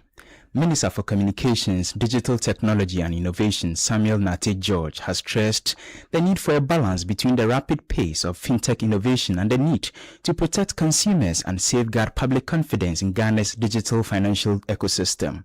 Speaking at the launch of the Momo Fintech Lab, he said consumer trust must remain at the center of digital financial services, particularly as fintech platforms increasingly handle significant volumes of citizens' funds. He noted that innovation in financial technology must be accompanied by strong safeguards to ensure the sustainability of the sector. We cannot pursue innovation at the expense of trust. And I'm sure you all know, I'm a stickler for regulation. Financial technology touches something people cannot afford to lose, their money. When money is involved, trust is not optional. It is the product. Innovation must be accompanied by strong governance, consumer protection, cybersecurity, data privacy, and regulatory compliance. Government will not trade the safety of Ghanaians for speed. This is why today I want to speak directly to every group that's represented in this room. This lab only works if each of you plays your part over the next 3 months. So to our universities and research institutions, open up your laboratories and your talent to this lab. Let your students bring their final year projects and theses, projects and research into these hackathons. Let them not just gather dust in theses sitting in the cupboards of lecturers. Let them be tested against real market problems in the lab. Minister for Communications, Digital Technology and Innovation Samuel Attah-Mensah. Telecel Ghana is strengthening its mobile money agent network as it seeks to increase transaction volumes and improve service delivery. The telecom operator, through a partnership with the Mobile Money Agents Association of Ghana, is equipping agents with new skills and incentives to support business growth. Telecel Ghana's Sales and Distribution Director Samuel Attah-Mensah says the move is critical to expanding the company's mobile money ecosystem. We are working with the MOMAG of Ghana as a mobile money agent network to collaborate on our various efforts to improve their capability as agents. As you are aware, for any telecom or any company growing their telecom or cash business, the agent network becomes a very important aspect of the journey and the ecosystem. And one of the best ways is to equip them through this kind of capacity training so that they will be better positioned to serve our customers better. These agents are the last mile in the delivery of this service to our customers. They offer customer service, they manage the floats in the ecosystem, and their ability to engage the customers will help the growth of the our share of the market. Samuel Attah-Mensah is the Sales and Distribution Director at Telecel Ghana. The Cybersecurity Authority has sanctioned the Office of the Registrar of Companies and Purple Line Solutions Limited Company for breaches of Ghana's cybersecurity requirements. The Office of the Registrar of Companies was fined 240,000 cedis for failing to comply with 2 directives requiring it as a designated critical information infrastructure institution to engage only appropriately licensed cybersecurity service providers. According to the Cybersecurity Authority, the Office of the Registrar of Companies engaged Purple Line Solutions Limited Company, which was not licensed by the authority to provide cybersecurity services, constituting a violation of the law. The authority said the Office of the Registrar of Companies was fined 10,000 penalty units for each of the 2 instances of non-compliance, amounting to 240,000 cedis, and has been directed to comply with the outstanding directives within 1 month of receiving the sanction letter. The Cybersecurity Authority also sanctioned Purple Line Solutions Limited Company for providing cybersecurity services without the required license. The company was fined 10,000 penalty units, equivalent to 120,000 cedis, after the authority determined that it had provided cybersecurity services without first obtaining the necessary license. And that's all for City Business News on Eyewitness News. I am Daniel Odro-Mensah. Many thanks for listening. Eyewitness News. Be there as it happens. They couldn't find it. Introducing Ghana's leading pay-as-you-copy photocopier leasing company. Lease an A4, A3, heavy-duty or production machine and pay for only the copies made or design your own payment plan. Simple and tietia. That's not all. Incredibly, toners, repairs, maintenance, follow-me printing, centralized tracking all come free of charge. Remember, financial prudence is the name of the game. Folks, forget about the expensive gimmicks and be smart. Join the hundreds of satisfied clients across all the 16 regions and every sector of the economy and save over 60% of your printing costs. Visit us at www.valexlease.com or call 0244-644048. Be prudent and lease a copier. Terms and conditions apply. Valex Lease is a wholly owned Ghanaian company. Valex Lease, affordable document management solutions.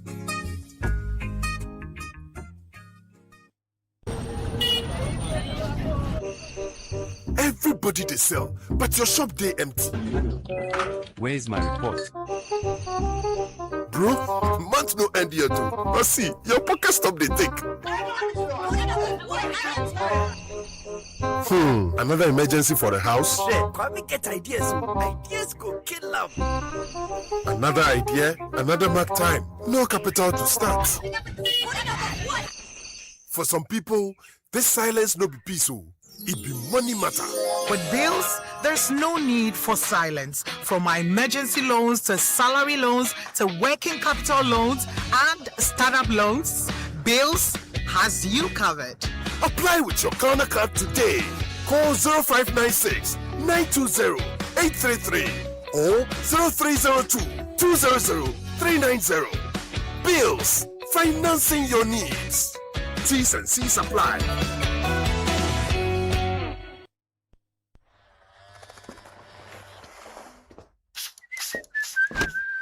Charlie, trim am nice. I get some serious meeting. Allah, motion. But Charlie, no credit today. Oh, but you relax. Momo day. Hey, what funny. Yes, so I borrow small, sort myself out. I pay back. We move.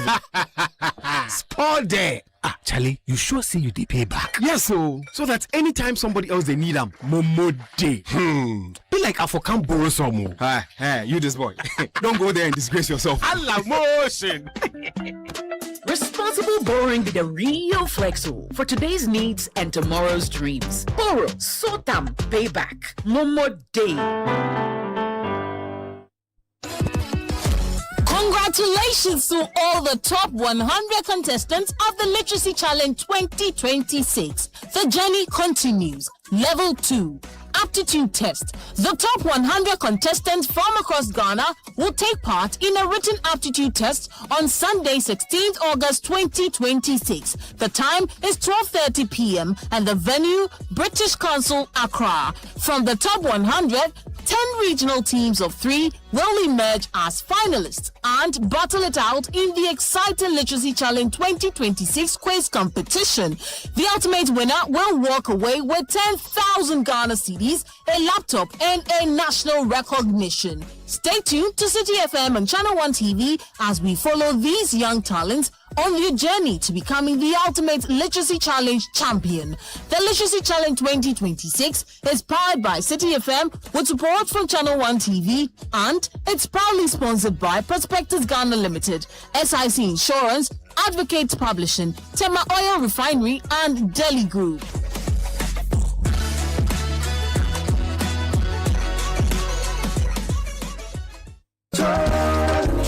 Looking for everything made in Ghana, all in one place? Then get ready. The This is Ghana Exhibition 2026 is here.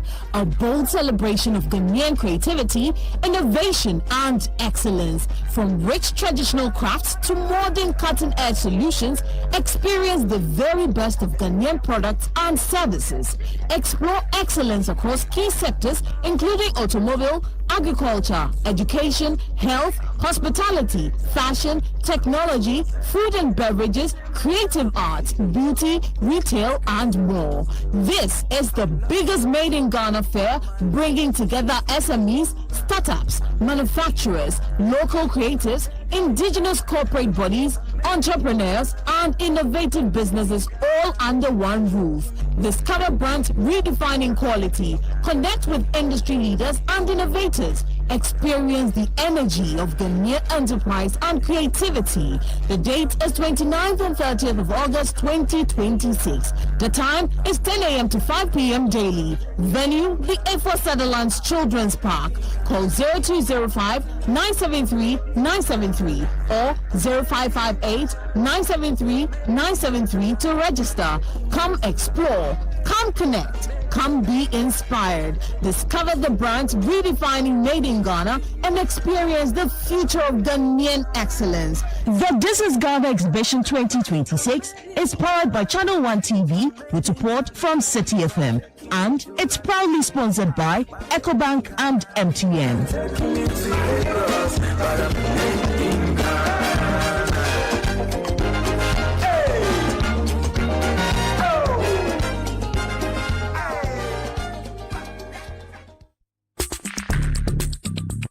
Let your voice be heard on Eyewitness News on Facebook at facebook.com/Citi97.3, Twitter at twitter.com/Citi973, and Instagram at instagram.com/Citi973 with the hashtag Eyewitness News.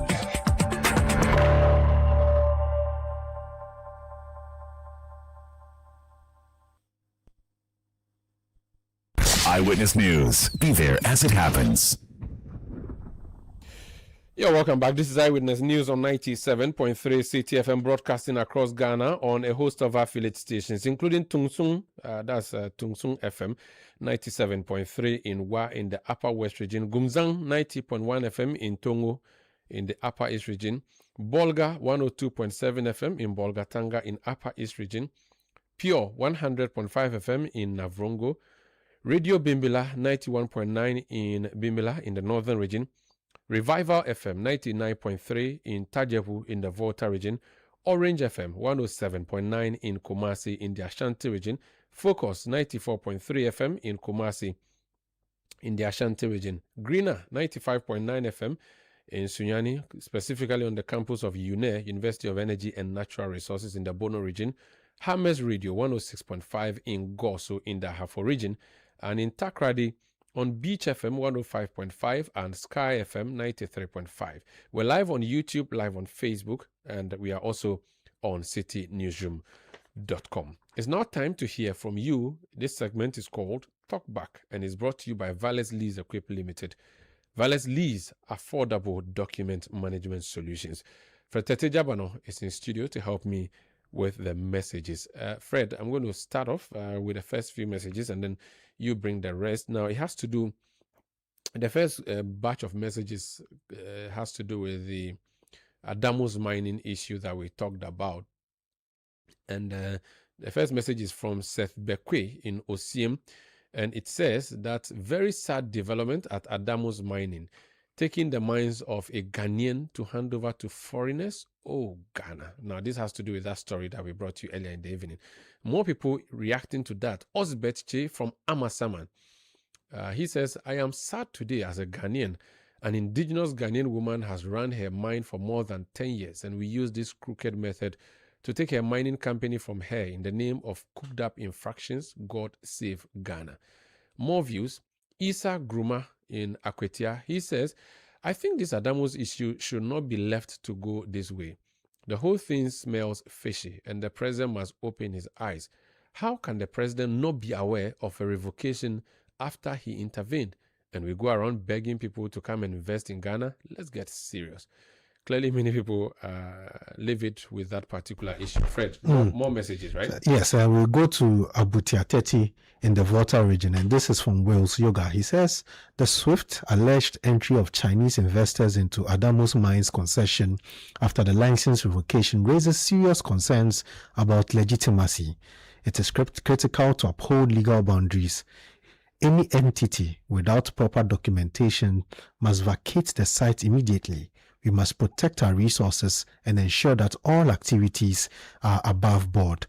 The next one is from Emil from Akwemufie. He says, don't we have Ghanaian companies that have interest in Adamus Resources Mining Company?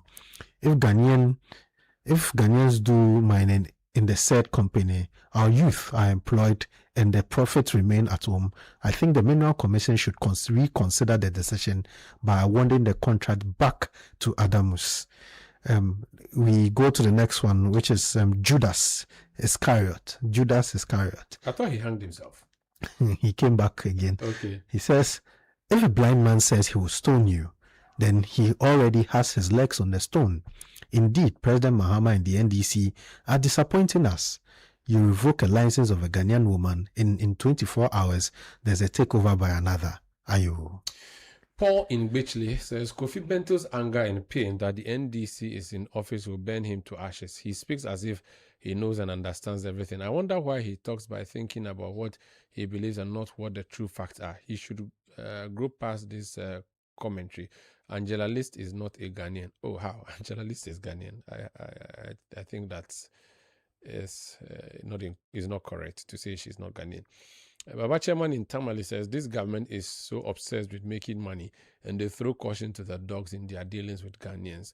Ismail from Tema says if Adamus thinks that what the minister did was wrong, they should go to court, period. Well, so that's the conversation that Kofi Bento has started. He says that, of course, they may have a course of action and more, but he's also asking for the issue to be dealt with properly by the government so that we have a proper local content in our space.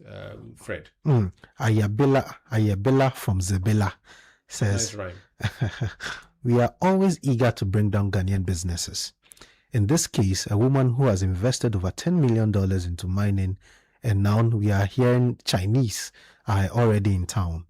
Clearly, this is an attempt to collapse a Ghanaian company. Who has done this to us? The next one is from Isaac in Kaswa Iron City. He says, none of these two political parties, NDC and NPP, can stop Galamsey in Ghana because they are thinking about winning the next election. So the kind of commitment they need to have to fight this canker is not there. The country is heading towards a direction that we would all regret later. Yakubu Ibn Chambers from Wale Wale, he says, somebody should tell the NDC government that we are not kids in this country. We are carefully monitoring the backdoor shenanigans deployed to revoke the license of Adamus Mining. It is now evidently clear that the NDC abhors the indigenous control and maximization of Ghana's natural resources for the benefit of the ordinary citizen. Fred, this Adamus issue, it's surprising because for everything we have seen, there was a meeting in the boardroom of the company which has been taken over by Minerals Commission. The picture we have published on our website, newsroom.com, you would see Chinese people sitting in that meeting. And you would see the logbook they have come claiming to be coming from a World Gold Council, and these are the people we are told want to take over. For the ministry to say that that is not accurate, then it begs the question: who are those people in the picture? What were they doing in the boardroom? And this meeting happened yesterday.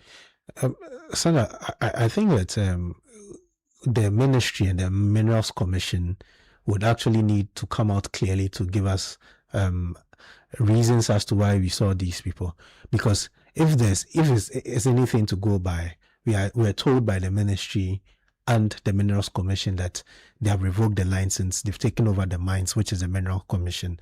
So then, as we speak now, they are in control of that particular concession and everything which happens there. They actually met workers of these particular concessions and assured them that of keeping their jobs. If we see any other person who has come into that mine, it obviously will not come from the people whose mine used to be as of some few days ago. They have been removed from there. They are new people, and you are the ones in charge. You cannot come and tell us that you do not know where these new people came from, or where these so-called Chinese people who had come to do whatever they had come to do came from.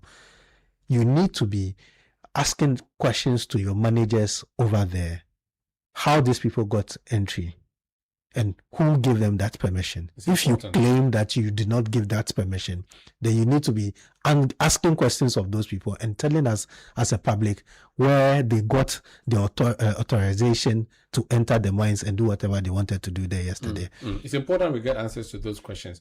Let me go to Hack in Wa. Hack is interested in commercial transport fares. And he says, I just don't understand our commercial business owners. But government accommodated a 2 cedi on diesel trying to cushion operators of businesses, and we behaving this way is not fair. And he's sending a message again to Bookman Dauda, aka Empire Upper West organizer Hofo. Hack, I will not give funds to Bookman again unless you come and explain. Anyway, Daniel Akpaliok in Sandema says, I urge drivers to exercise restraint in increasing transport fares, especially in light of the goodwill demonstrated by President Mahama through the reduction of fuel prices by 2 cedis. At a time when Ghanaians are yearning for economic relief, let us reciprocate this gesture by keeping transport fares reasonable and considerate. Isaac Niendo in Tamale says, if government's reset agenda has urgent business like energy loads and tax exemptions, then Parliament should be recalled. But let's keep an agenda short, maybe 1 or 2 days. We shouldn't mix too much politics with the work of the people. Fred.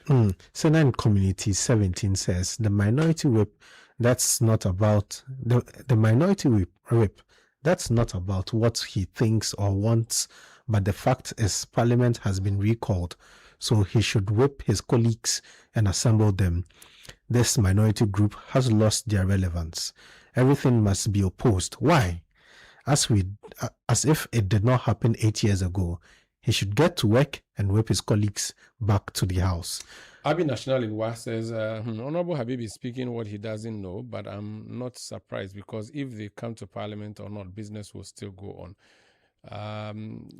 Fred Darussalam in Amasaman says what? He says, Amasaman to Medina is now 14 cedis from 11 cedis previously. The union respects no law. They feel it's easy. They feel it's a busy route, but the passengers have no choice at all.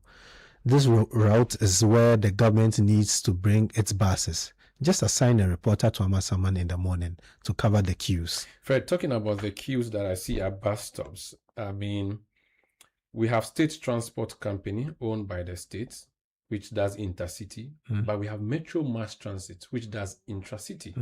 Then we have Ayalolo under the GAPTI project, which is supposed to do intracity. We have many buses parked at the Ayalolo parks. I mean, I don't understand why we see people queuing. Many years ago, when I was at GIJ, I used to queue at Circle. A queue was as long as the intestine of a goat. Why should we still be queuing for cars? I don't get it. Sandra, when we have buses that we have bought. I think before about Dr. 2 months ago, during Dr. Mamiat, I think they said they brought some the smart buses. Yes, the smart buses. Why can't we just put the buses there? No, the smart buses are in use. For me, the issue is some 2 months ago, we are told that the buses which government procured for the Metro Mass Company had arrived. In fact, there was a whole ceremony to welcome these buses, and we're told that these buses were going to be put on the road. For me, I've not seen any of these buses around. The only time I actually saw this bus being used was to convey people from a church.